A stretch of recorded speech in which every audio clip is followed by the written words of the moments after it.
ሐሙስ የሚጸለይ የእመቤታችን የድንግል ማርያም ምስጋና። ርኩሰት የሌለባት ድንግል ማርያም ሙሴ በበረሃ በነደ እሳት ጫፎቿ ሳይቃጠሉ ያያት ዕፅን ትመስላለች። የአብ ቃል በእርሷ ሰው ሆኗልና እሳተ መለኮቱ አላቃጠላትምና ከወለደችውም በኋላ ድንግልናዋ አልተለወጠምና ሰውም ቢሆን መለኮቱ አልተለወጠም፣ በእውነት አምላክ ነውና። በእውነት አምላክ የሆነ እርሱ መጥቶ አዳነን። ቅድስት ሆይ ለምኝልን። አምላክን የወለድሽ እመቤታችን ሆይ ሁላችን እናገንሻለን። ይቅርታሽ ለሁላችን ይሆን ዘንድ ነውና። ሔዋን ዕፀ በለስን በልታ ባደረገችው አመፅ በባህሪያችን ያደረ የቀድሞ እርግማን በእርሷ ይጠፋልን። አምላክን የወለደች ድንግል ማርያም የሁላችን መመኪያ ናት።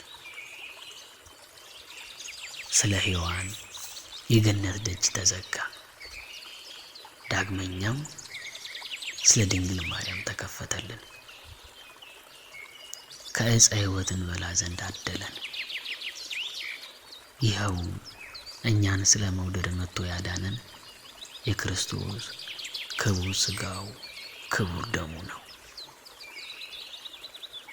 ስለ እርሷ ድንቅ ሆኖ የሚነገረውን ይህን ምስጢር ማወቅ የሚቻለው ምን ልቡና ነው?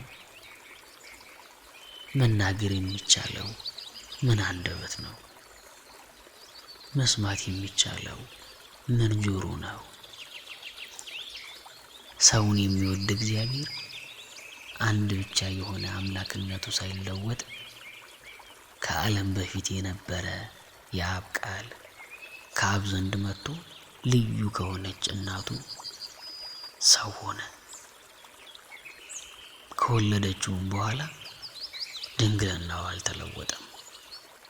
ስለዚህ አምላክን የወለደች እንደሆነች ታወቀች። የእግዚአብሔር የጥበቡ ስፋት ምን ይጠልቅ! በጻዕር በምጥ በልብ ጋር ተወልድ ዘንድ የፈረደባት ማኅፀን የሕይወት መገኛ ሆነች። ከባህሪያችን እርግማንን የሚያጠፋልንን ያለ ወንድ ዘር ወለደችልን። ስለዚህም ሰውን የምትወድ ሆይ ክብር ላንተ ይገባል። ቸርና የሰውነታችን መድኃኒት ነህ እያለን እናመስግነው። ቅድስት ሆይ ለምኝልን። ያለ ወንድ ዘር አምላክን የወለደች ድንግል የማኅፀኗ ሥራ ምን ይደንቅ! ለዮሴፍ የታየው መልአኩ ከእርሷ በመንፈስ ቅዱስ የሚወለደው ያለመለወጥ ሰው የሚሆነው የእግዚአብሔር ቃል ነው ብሎ መስክሯልና ማርያም የዚህ ደስታ እጥፍ የሆነ እርሱን ወለደችው። መልአኩ ልጅ ትወልጃለሽ፣ ስሙም አማኑኤል ይባላል አላት። ትርጓሜውም እግዚአብሔር ከኛ ጋር ሆነ ማለት ነው። ዳግመኛ ወገኖቹን ከኃጢአታቸው የሚያድናቸው ኢየሱስ ይባላል። በችሎታው በኃይሉ ያድነን ዘንድ ኃጢአታችንንም ያስተሰርይልን ዘንድ ለዘላለም ክብር ይግባውና ሰው የሆነ እርሱን አምላክ እንደሆነ በተረዳ ነገር አውቀነዋልና ልዩ ከሆነች ድንግል ማርያም ይሄ የአምላክ መወለድ ምን ይደንቅ! ቃልን ወሰነችው። ልደቱንም ዘር አልቀደመውም። በመወለዱ ድንግልናዋን አልለወጠውም። ቃል ከአብ ያለ ድካም ወጣ፣ ከድንግልም ያለ ሕማም ተወለደ። ሰብአ ሰገል ሰገዱለት። አምላክ ነውና ዕጣን አመጡለት። ንጉሥም ነውና ወርቅ አመጡለት።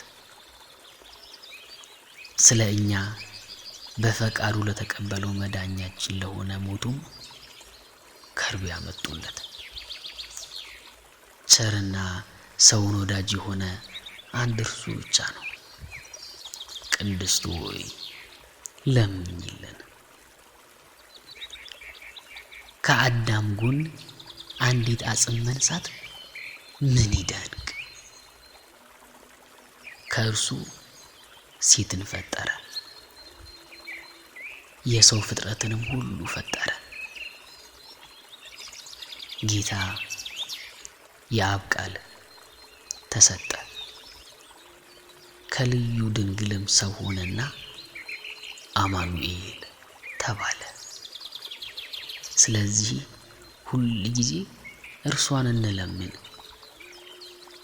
ከተወደደ ልጇ ታማልደን ዘንድ በቅዱሳንና በሊቃነ ጳጳሳት ዘንድ ቸር ናት፣ ደጅ የሚጠኑትን ወልዳላቸዋለችና። ለነቢያትም ትንቢት የተናገሩለትን ወልዳላቸዋለችና። ለሐዋርያትም እስከ ዓለም ዳርቻ በስሙ ያስተማሩለትን ወልዳላቸዋለችና።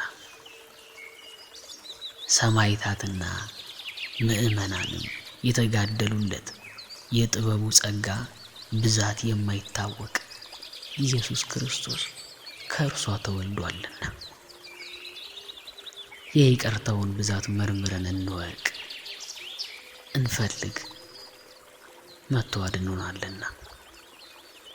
ቅድስት ሆይ ለምኝልን። እግዚአብሔር የባህሪን ፍሬ በዙፋን ላይ አኖራለሁ ብሎ ለዳዊት በእውነት ማለ፣ አይጸጸትም። ጻድቅ እርሱ ዳዊት ክርስቶስ በሥጋ ከእርሱ እንዲወለድ ባመነ ጊዜ የእግዚአብሔርን ቃል ማደሪያ ፈልጎ ያገኝ ዘንድ ወደደ። ይህንንም በታላቅ ትጋት ፈጸመ። ከዚህ በኋላ እነሆ በኤፍራታ ሰማነው ብሎ በመንፈስ ቅዱስ ጮኸ። ይህችውም አማኑኤል እኛን ለማዳን በሥጋ ይወለድባት ዘንድ የመረጣት የያዕቆብ አምላክ ማደሪያ ናት። ዳግመኛም ከነቢያት አንዱ ሚክያስ አንቺ የኤፍራታ ክፍል የሆንሽ ቤተልሔም ከይሁዳ ነገሥታት መሳፍንት ሀገር አታንሽም፣ ወገኖች የእስራኤልን የሚጠብቃቸው ንጉሥ ካንቺ ይወጣልና ከዛሬ ጀምሮ እስከ ዘላለም ድረስ ከቸር አባቱና ከመንፈስ ቅዱስ ጋር ምስጋና ስለተገባው ስለ ክርስቶስ በአንድ መንፈስ ቅዱስ ትንቢት የተናገሩ የነዚህ የሚክያስና የዳዊት ነገር ምን ይረቅ! ቅድስት ሆይ ለምኝልን። ለእስራኤል የነገሰ ዳዊት ጠላቶቹ በተነሱበት ጊዜ ከቤተልሔም ምንጭ ውሃ ይጠጣ ዘንድ ወደደ። የጭፍሮቹ አለቆች ፈጥነው ተነሱና በጠላቶች ከተማ ተዋግተው ሊጠጣ የወደደውን አመጡለት። ጻድቅ ዳዊት ግን ጨክነው ሰውነታቸውን ስለ እርሱ ለጦርነት ለሞት አሳልፈው እንደሰጡ ባየ ጊዜ ያን ውሃ አፈሰሰው፣ ከእርሱም አልጠጣም። ከዚህ በኋላ ለዘላለም ጽድቅ ሆኖ ተቆጠረለት። ሰማዕታት የዚችን ዓለም ጣዕም በእውነት ናቁ። ደማቸውንም ስለ እግዚአብሔር አፈሰሱ። ስለ መንግሥተ ሰማያትም መራራ ሞትን ታገሱ። እንደ ይቅርታ ብዛት ይቅር በለን። ቅድስት ሆይ ለምኝልን። ከቅድስት ሥላሴ አንዱ ወልድ መዋረዳችንን አይቶ ከሰማየ ሰማያት ወረደና ባህሪውን ዝቅ አደረገና መጥቶ በድንግል ማኅፀን አደረ። ከብቻዋ ከኃጢአት በቀርም እንደኛ ሰው ሆነ። ነቢያት ትንቢት እንደተናገሩለት በቤተልሔም ተወለደ። ፈጽሞ ወገኖቹም አደረገን። ቅድስት ሆይ ለምኝልን።